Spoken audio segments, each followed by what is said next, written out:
Real one voice நேயர்களுக்கு ஒரு முக்கியமான செய்தி என்ன என்று கேட்டால், திராவிட முன்னேற்ற கழகத்தின் கீழ் அமைந்திருக்கும் தமிழக போலீசார் இந்த வேங்கை வயல் விஷயத்தில் சிபிசிஐடி என்ற ஒரு குற்றச்சாட்டு குற்றப்பத்திரிகையின் தாக்கல் செய்தது ஒரு ஏமாற்று வேலை. இதிலிருந்து ஒன்று நிச்சயம், இந்த கேஸ் சிபிஐக்கு போனால் கூடிய விரைவில் தொடர் உண்ணாவிரதம் என்பது ஏமாற்று வேலை என்று தான் திமுகவினர் சொல்லுகின்றனர். இருப்பினும் ஆதன் அர்ஜுனா போன்றவர்களை எல்லாம் வளர்த்துவிட்டு ஆதன் அர்ஜுனா போட்ட பிள்ளையார் சுடியை வைத்துக் கொண்டு அதன் மீது ஏணி மாறி ஏறி திமுகவை திம்சம் பண்ண வேண்டும் என்று நினைத்திருக்கிறார் விசிக. ஆக மொத்தம் வரக்கூடிய 2026 பொதுத் தேர்தலில் விசிக திராவிட முன்னேற்ற கழகத்துடன் இருக்காது என்பதை அடித்தளமாக சொல்ல முடியும். ரிசர்வ் வங்கியில் ஆளுநராக இருந்த சக்திகாந்த் தாஸ் சொன்னார், கடன் கேட்டுக்கொண்டே இருக்கிறார்கள், நாங்கள் தந்து கொண்டே இருக்கிறோம் என்று. எவ்வளவு நாள் கடன் கேட்பாங்க, எவ்வளவு நாள் கடன் கொடுப்பாங்க சொல்லுங்க பார்ப்போம். ஆக மொத்தம் தமிழக அரசாங்கம் கபட நாடகம். முதன்மையாக பாஜகவுடைய நிலைமை அழுத்தமாக தந்தால் மத்திய பிரதேசத்தில் எப்படி 40,000 கோடி கேட்டார்களோ அதை கேட்டு நரேந்திர மோடி உறுதி செய்வார். தமிழகம் கேட்டாலும் உதவி செய்வார். தமிழகத்திற்கு மண்டியிட்டு வர வேண்டிய நிலைமைக்கு மு.க. ஸ்டாலின் ஆட்சி கதிர் ஆனந்த் அவர்கள் துரைமுருகனுடைய மகன் கண்டிப்பாக கைது செய்யப்படுவார் என்பதுதான் ஊர்ஜிதப்படுத்துகிறார்கள். காரணம், அதில் மணி லாண்டரிங் போயிருக்குதுங்க. பல 100 கோடிக்கணக்காய் துபாயிலும் அமெரிக்காவிற்கும் லண்டனுக்கும் சென்றிருக்கிறது. அங்கெல்லாம் அவர்கள் சொத்து குவித்திருக்கிறார்கள்.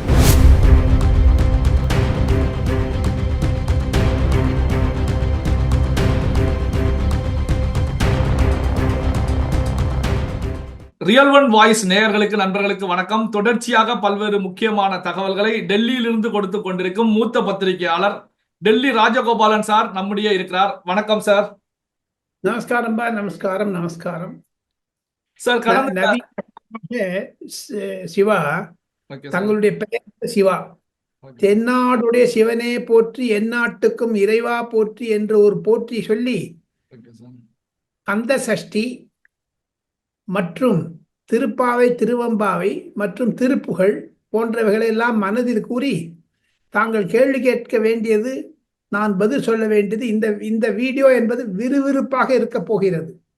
காரணம், ரியல் ஒன் நேயர்களுக்கு நான் என்றும் ஏமாற்றியது கிடையாது. நான் சொல்லக்கூடிய 3 முக்கிய தத்துவங்கள் என்று சொன்னாலும் ஆச்சரியப்படுவதற்கில்லை. இன்று காலை ஒரு சீனியர் திமுக எம்பி என்னிடம் பேசினார். அவர் மனதில் இருப்பதையெல்லாம் கொட்டிவிட்டார் என்னிடம். அதையெல்லாம் நான் தங்களுடைய நேரிடம் பகிர்ந்து கொள்ளவிருக்கிறேன். மிக மிக சுவாரஸ்யமான video. You cannot miss it Shiva. Okay sir. Sir, இப்போ கடந்த 2 ஆண்டுகளாக தமிழக அளவுல பரபரப்பாக இருந்துகிட்டு இருந்த விஷயம், அதே நேரத்தில் திமுகவில் இருக்கக்கூடிய கூட்டணி கட்சிகள் மட்டத்திலையும் ஒரு அதிர்வலியை ஏற்றிய விவகாரம் இந்த வேங்க வயல் விவகாரம். இதுல நேற்று ஜனவரி 24ஆம் தேதி சிபிசிஐடி ஹைகோர்ட்ல குற்றப்பத்திரிகையை தாக்கல் செய்திருக்காங்க. இதுல 3 பேர் குற்றவாளிகள் அப்படின்னு சொல்லி தாக்கல் செய்யப்பட்டிருக்கிறது. இந்த நிலையில தான் விடுதலை சிறுத்தைகள், கம்யூனிஸ்டுகள் உள்ளிட்ட பல கட்சிகளை பொறுத்த வரைக்கும் இந்த சிபிசிஐடி குற்றப்பத்திரிகை தாக்கல் செய்யப்பட்டிருக்கக்கூடிய குற்றப்பத்திரிகையில எங்களுக்கு நம்பிக்கை கிடையாது, சோ இதை கோர்ட் நீதியரசர் ஏற்றுக்கொள்ள கூடாது அப்படின்னு சொல்லி எதிர்ப்புகளை தெரிவிச்சிருக்காங்க. இதை எப்படி சார் பாக்குறீங்க? ரியல் ஒன் வாய்ஸ் நேயர்களுக்கு ஒரு முக்கியமான செய்தி என்ன என்று கேட்டால், திராவிட முன்னேற்ற கழகத்தின் கீழ் அமைந்திருக்கும் தமிழக போலீசார் இந்த வேங்கை வயல் விஷயத்தில் சிபிசிஐடி என்ற ஒரு குற்றச்சாட்டு குற்றப்பத்திரிகையின் தாக்கல் செய்தது ஒரு ஏமாற்று வேலை என்று தான் சில திமுக எம்பிக்களும் விசிக மற்றும் காங்கிரஸ் கம்யூனிஸ்ட் எம்பிக்களும் நினைக்கிறார்கள். அதுதான் ஒரு யதார்த்தம். இருப்பினும் சிவா, இந்த வேங்கை வயல் விஷயத்தை விஜய் எடுத்துக்கொண்ட பிறகுத்தான் மிக மிக தீவிரமாகியது. தமிழ் வெற்றி கழகம் என்பது இந்த விஷயத்தை தூக்கி பிடித்ததனால் நாம் தமிழர் கட்சி, கம்யூனிஸ்ட் கட்சி போன்றவர்கள் எல்லாம் எடுக்க ஆரம்பித்து விட்டார்கள், விடுதலை சிறுத்தைகள் உள்பட. இதிலிருந்து ஒன்று நிச்சயம், இந்த கேஸ் சிபிஐக்கு போனால் கூடிய விரைவில் வெற்றி கிடைக்கும். வேங்கை வயல் விஷயத்தில் உண்மை வெளிப்படும். சிபிசிஐடி எடுத்த ஒரு நூதனமான ஒரு அறிக்கை என்பது திருட்டுத்தனமான அறிக்கை என்று கூட சொல்லுகிறார்கள் சில எம்பிக்கள், திமுக எம்பிக்களே. இது தமிழக அரசியலில் ஒரு மாற்றத்தை கொண்டு வந்தாலும் ஆச்சரியப்படுவதற்கு இல்லை சிவா. சார், இந்த விவாதத்தை பொறுத்த வரைக்கும் விடுதலை சிறுத்தைகள் கட்சியுடைய தலைவர் தொல் திருமாவளவன் அவர்கள் தொடர் உண்ணாநிலை போராட்டத்தை வந்து சோசியல் மீடியாக்கள் மூலமாக அனௌன்ஸ் பண்ணியிருக்காங்க. சோ இதை எப்படி சார் எடுத்துக்கிறது? ஏன்னா திமுக கூட்டணியில இருக்காங்க. இதுவரைக்கும் அமைதியாக இருந்த திருமாவளவன் அவர்கள் இப்போ ஆக்ரோஷத்தோட உண்ணாநிலை போராட்டத்தை அனௌன்ஸ் பண்ணியிருக்காங்க. இதை எப்படி சார் எடுத்துக்கலாம்? ஒன்றே ஒன்று, சமீப காலத்தில் திருமாவளவனுடைய இரட்டை நிலைப்பாடு திராவிட முன்னேற்ற கழகத்திற்கு ஒரு தர்ம சங்கடமான நிலையை கொண்டு வந்து விட்டது. திமுக என்னை அவர்கள் தொக்காக நினைக்கிறார்களா தெரியவில்லை. விடுதலை சிறுத்தை கட்சிகள் திமுகவுடன் விளையாடுகிறார்கள், சீண்டுகிறார்கள், சீண்டி பார்க்கிறார்கள். தொடர் உண்ணாவிரதம் என்பது ஏமாற்று வேலை என்று தான் திமுகவினர் சொல்லுகின்றனர். இருப்பினும் ஆதன் அர்ஜுனா போன்றவர்களை எல்லாம் வளர்த்துவிட்டு ஆதன் அர்ஜுனா போட்ட பிள்ளையார் சுடியை வைத்துக் கொண்டு அதன் மீது ஏணி மாறி ஏதி திமுகவை திம்சம் பண்ண வேண்டும் என்று நினைத்திருக்கிறார் விசிக. ஆக மொத்தம் வரக்கூடிய 2026 பொது தேர்தலில் விசிக திராவிட முன்னேற்ற கழகத்துடன் இருக்காது என்பதை அடித்தளமாக சொல்ல முடியும் சிவா. சார், இந்த வேங்கை வயல் விவகாரத்துல தமிழக காவல்துறையுடைய கட்டுப்பாட்டுல இருக்கக்கூடிய சிபிசிஐடி மீது நம்பிக்கை இல்லை அப்படின்னு சொல்லி திருமாவளவன் தெரிவித்ததோட சிபிஐ விசாரணை வேண்டும் அப்படிங்கிற கருத்துக்களை முன்வைத்து உண்ணாநிலை போராட்டத்தை அனௌன்ஸ் பண்ணியிருக்காங்க. அப்படின்னா இது நேரடியாகவே திமுக அரசை தமிழக முதலமைச்சர் மீது அதிருப்தியை வெளிப்படுத்தியதாக எடுத்துக்கலாமா சார்? கண்டிப்பாக கண்டிப்பாக கண்டிப்பாக அதிருப்தி தான் காரணம். பொங்கி வருகிறது. திராவிட முன்னேற்ற கழகத்திற்கு எதிராக பொதுமக்கள் விழுந்து விட்டார்கள், வந்து விட்டார்கள். காரணம் சிவா, ஒன்றே ஒன்று சொல்லுகிறேன். டெல்லியில் தேர்தல் பிரச்சாரம் அதிகமாக இருப்பதனால் தெருவில் ஒளிபெருக்கி மூலமாக போகிறார்கள். நம்மளுக்கு ஒரு டிஸ்டர்பன்ஸா இருந்தாலும் ஒன்றே ஒன்று, உதயநிதி ஸ்டாலினை முன்னிறுத்திய பிறகு திமுக தோழமை கட்சிகளில் ஒரு மாபெரும் குழப்பத்தை கொண்டு வந்து விட்டது. நாம் ஏன் விடுதலை சிறுத்தைகளாகட்டும், கம்யூனிஸ்ட் கட்சி ஆகட்டும், காங்கிரஸ் கட்சி ஆகட்டும், நாங்கள் ஐயா மு.க. ஸ்டாலினுடன் தான் பேசுவோம் தொகுதி உடன்பாடு பற்றி என்று ஆணித்தரமாக இருக்கிறார்கள். ஆனாலும் உதயநிதி சொல்லுகிறார் 200 சீட்டு தாங்கள் கண்டெஸ்ட் பண்ணுவாங்க டிஎம்கே, மீதி 34 சீட்டு தான் தோழமை கட்சி என்று சொல்லுகிறார். ஆக மொத்தம் அந்த இருப்பு சக்தி இருக்கிறது பாருங்கள், பிரஷரைஸ் பண்றாங்களே, அது பிறருக்கு பிடிக்கவில்லை. அதனால தான் வேங்கை வயல் விஷயத்தை முன்னிறுத்தி உண்ணாவிரத போராட்டத்தை அறிவிக்கிறார்கள். இப்பொழுது கம்யூனிஸ்ட் கட்சியும் அறிவித்து விட்டார்கள். பாலகிருஷ்ணன் போய் இன்னொரு கம்யூனிஸ்ட் செக்ரட்டரி வந்தப்புறம் நிலை மாறிவிட்டது. ஏப்ரல் 6ஆம் தேதி டெல்லியில் கம்யூனிஸ்ட் கட்சியினுடைய தேசிய செயற்குழு கூட இருக்கிறது. அதில் தமிழகத்தில் ஆட்சி மாற வேண்டும், தமிழகத்தில் தோழமை கட்சிகள் எல்லாம் பிரிந்து போவார்கள் என்ற ஒரு எண்ணமும் வரக்கூடும் என்று தான் டெல்லியில் பரவலாக பேசுகிறார்கள் சிவா. சார், இந்த வேங்கை வயல் விவகாரத்துல தான் சார் வந்து இப்போ குற்றப்பத்திரிகையில தாக்கல் செய்யப்பட்டிருக்கக்கூடிய 3 பேரை பொறுத்த வரைக்கும் 3 பேருமே தலித் சமுதாயத்தை சார்ந்தவர்கள். அந்த வேங்கை வயல்ல பாதிக்கப்பட்ட மக்களும் தலித் சமுதாயத்தை சார்ந்தவர்கள். இப்போ ஒரே சமுதாயமா இருப்பதன் மூலமாகத்தான் இப்போ வந்து திருமாவளவன், ரஞ்சித் போன்றவர்கள் எதிர்ப்புகளை தெரிவிக்கிறாங்க அப்படிங்கிற கருத்துக்கள் முன்வைக்கப்படுது. சோ இதை எப்படி சார் பாக்குறீங்க? ரஞ்சித்தினுடைய ட்வீட் எக்ஸ் தளத்தில் நான் முழுவதையும் படித்தேன். அவருக்கு இருக்கக்கூடிய மனவேதனையை புரிந்து கொள்ள முடிகிறது. அதே மாதிரி திருமாவளவனுடைய மனவேதனை புரிந்து கொள்கிறது. பொதுமக்கள், குறிப்பாக சிவா வாக்காளர்கள் வேங்கை வயல் விஷயத்தில் திமுக ஏமாற்று சதி செய்தது என்றைத்தான் நிரூபிக்கிறது இவர் உண்ணாவிரத போராட்டம். அவர் உண்ணாவிரத போராட்டத்தை வைத்தால் கண்டிப்பாக அதற்கு ஆதரவு பெருகும். அதன் மூலமாக உண்ணாவிரத மேடையில் விஜய் வந்து பார்த்தாலும் பார்க்கலாம், திருமாவளவனும் அங்கு போய் சென்றாலும் செல்லலாம். இது ஒரு புது திருப்பத்தை கொடுக்கும். அதன் மூலமாக அதிமுகவுடைய நிலைப்பாடு என்னவாக இருக்கும் தெரியாது.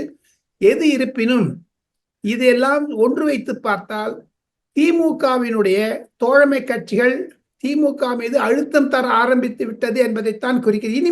இனிமேல் வந்து சமரச பேச்செல்லாம் இடமே இல்லைங்க. 2 தடவை கோட்டைக்கு போயிட்டு வந்துட்டாருங்க திருமாவளவன். என்னங்க ஏமாத்துறாரு அவரு? யாரை ஏமாத்துறாரு? சும்மா அட்டி வெறுமை பேச வேண்டியது, அப்புறம் உடனே போய் சரணடைய வேண்டியது. சொல்லி ஒன்று விட்டோம். இப்போ மு.க. ஸ்டாலினும் அவரை வச்சுன்னு பேச வேண்டியது. அண்ணா அறிவாலயத்தையும் சரி, இதுலையும் சரி. யாரை ஏமாத்துறாங்க சார்? பொதுமக்கள். தலித் மக்களுக்கு விரோதம் செய்தது வேங்கை வயல் விஷயம் என்பதை புரிந்து கொண்டு ஆணித்தரமாக விஜய் ஒன்று மட்டும் இல்லாத இருந்திருந்தால் இந்த வேங்கை வயல் பெரிதாக இருக்காது. அதை பார்த்த பிறகுதான் அந்த அழுத்தத்தின் பெயர்தான் வேங்கை வயல் என்ற ஒரு சிபிஐ உண்ணாவிரதம், சிபிஐ முறையீடு என்றெல்லாம் விஜய் அவர்களையும் திருமாவளவனையும் ஒன்று சேர்க்கும் என்பதுதான் யதார்த்தமான களம். சிவா, சார், இப்போ மத்திய பிரதேசத்துல மோகன் யாதவ், முதலமைச்சர் மோகன் யாதவ் அவர்களை பொறுத்த வரைக்கும் பூரண மதுவிலக்கு கொண்டு வரப்படும் அப்படின்னு சொல்லி அமைச்சரவையில நிறைவேற்றி இருக்காங்க.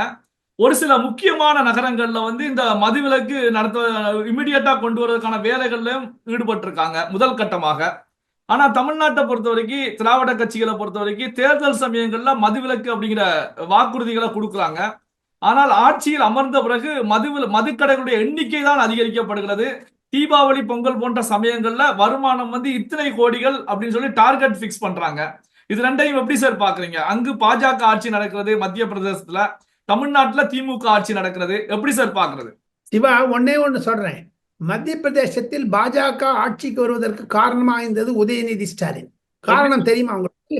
சொல்லுங்க சார், காரணம் என்ன சார்? எப்படி சார்? சனாதன தர்மத்தை பற்றி பேசியவுடன் கமல்நாத் காங்கிரஸ் தலைவர் என்னிடம் சொன்னார், காங்கிரஸ் அதிகமான சீட்டு பெறக்கூடிய இடத்தில் இந்த மாதிரியான ஒரு சர்ச்சைக்குரிய பேச்சை கிளப்பி விட்டது உதயநிதி, காங்கிரஸ் தோல்விவிட்டது உதயநிதினால் தான் என்று சொன்னார். ஆக மொத்தம் மத்திய பிரதேசத்தில் 17 இடங்களில் ஸ்தலங்கள், உஜ்ஜைன், மகாபலேஸ்வரர் என்ற கோவில்கள் இருக்கக்கூடிய இடங்களில் எல்லாம் பூரண மது விலக்கு என்று அறிவித்து விட்டார்கள். அவர் கூடிய விரைவில் 40,000 கோடி ரூபாய் மத்திய அரசாங்கம் தந்தால் நாங்கள் மத்திய பிரதேசத்தில் பூரண மதுவிலக்கு கொண்டு வருவோம் என்ற ஒரு வாக்குறுதியை தர ஆரம்பித்து விட்டார். இன்னும் 4 வருடங்கள் இருக்கிறது அந்த ஆட்சி முடிய. இதனிடையே தமிழக அரசாங்கம் மத்திய பிரதேச அரசாங்கத்திலிருந்து கற்றுக்கொள்ள வேண்டியது என்ன என்று கேட்டால், டாஸ்மாக் கடையை மூடுங்கள், பொதுமக்களுக்கு இருக்கக்கூடிய ஒரு இன்னல்களையும், டாஸ்மாக் கடை கூட பரவாயில்லைங்க சிவா, இந்த போதைப் பொருள் இருக்கு பாருங்க, ட்ரக்ஸ், அதுதாங்க ரொம்ப முக்கியங்க. அதனால சீரழியக்கூடிய சில வக்கீல்கள், சில ஆசிரியர்கள், மாணவர்கள், தொழிலதிபர்கள், ஓட்டலில் வேலை செய்யக்கூடியவர்கள், தொழிலாளர்கள், கட்டிட தொழிலாளர்கள், ஓட்டுநர்கள் எல்லாருமே பாதிக்கப்பட்டிருக்கிறார்கள். அதன் மூலமாக பூரண மதுவிலக்கு என்பதை கொண்டு வந்தால் கூட தமிழகம் பிழைக்காது. தமிழகத்தினுடைய நிதி நிலை அறிக்கை சரியில்லை, தமிழகத்தினுடைய நிதி நிலை சரியில்லை, ஃபைனான்சியல் எமர்ஜென்சி வரக்கூடும், பொருளாதார அவசர நிலை காலம் வரக்கூடும் என்று கூட எதிர்பார்க்கிறார்கள். ரிசர்வ் வங்கியில் ஆளுநராக இருந்த சக்திகாந்த் தாஸ் சொன்னார், கடன் கேட்டுக்கொண்டே இருக்கிறார்கள், நாங்கள் தந்து கொண்டே இருக்கிறோம் என்று. எவ்வளவு நாள் கடன் கேட்பாங்க, எவ்வளவு நாள் கடன் கொடுப்பாங்க சொல்லுங்க பார்ப்போம். ஆக மொத்தம் தமிழக அரசாங்கம் கபட நாடகம் ஆடுகிறது என்பதைத்தான் இது வெளிப்படுகிறது. வேங்கை வயலுக்கு அடுத்ததாக இந்த மது விலக்கு மாபெரும் பிரச்சனையாகும், ட்ரக்ஸ் கூட பிரச்சனையாகும். இதையெல்லாம் எடப்பாடி பழனிசாமி, விஜய், திருமாவளவன் மற்றும் சீமான் போன்றவர்களுக்கு ஆதரவு கொடுக்கும். முதன்மையாக பாஜகவுடைய நிலைமை அழுத்தமாக தந்தால் மத்திய பிரதேசத்தில் எப்படி 40,000 கோடி கேட்டார்களோ அதற்கேற்ற நரேந்திர மோடி உறுதி செய்வார். தமிழகம் கேட்டாலும் உதவி செய்வார். தமிழகத்திற்கு மண்டியிட்டு வர வேண்டிய நிலைமைக்கு மு.க. ஸ்டாலின் ஆட்சி அமர்ந்து விட்டது என்பதைத்தான் இந்த மத்திய பிரதேச அரசாங்கத்துடைய அறிவிப்பு தெரிவிக்கிறது. சிவா சார், இப்போ சமீபத்துல கடந்த ஒரு சில தினங்கள் முந்தைய நிலையில திமுக எம்பி கதிர் ஆனந்த் கிரீம்ஸ் ரோட்ல, சென்னையில கிரீம்ஸ் ரோட்ல இருக்கக்கூடிய இடி அலுவலகத்துல வந்து விசாரணைக்கு உட்படுத்தப்பட்டாங்க. திணற பல கேள்விகள் கேட்கப்பட்டது. இப்போ வந்து டெல்லியில இருக்கக்கூடிய இடி அலுவலகத்துல கதிர் ஆனந்த் குறித்த பரபரப்பு இருப்பதாக செய்திகள் வெளியாயிட்டு இருக்கு. சோ எப்படி சார் இருக்கு டெல்லி இடி அலுவலகம்? என்ற வீடியோவில் நான் தெரிவித்தேன் சிவா.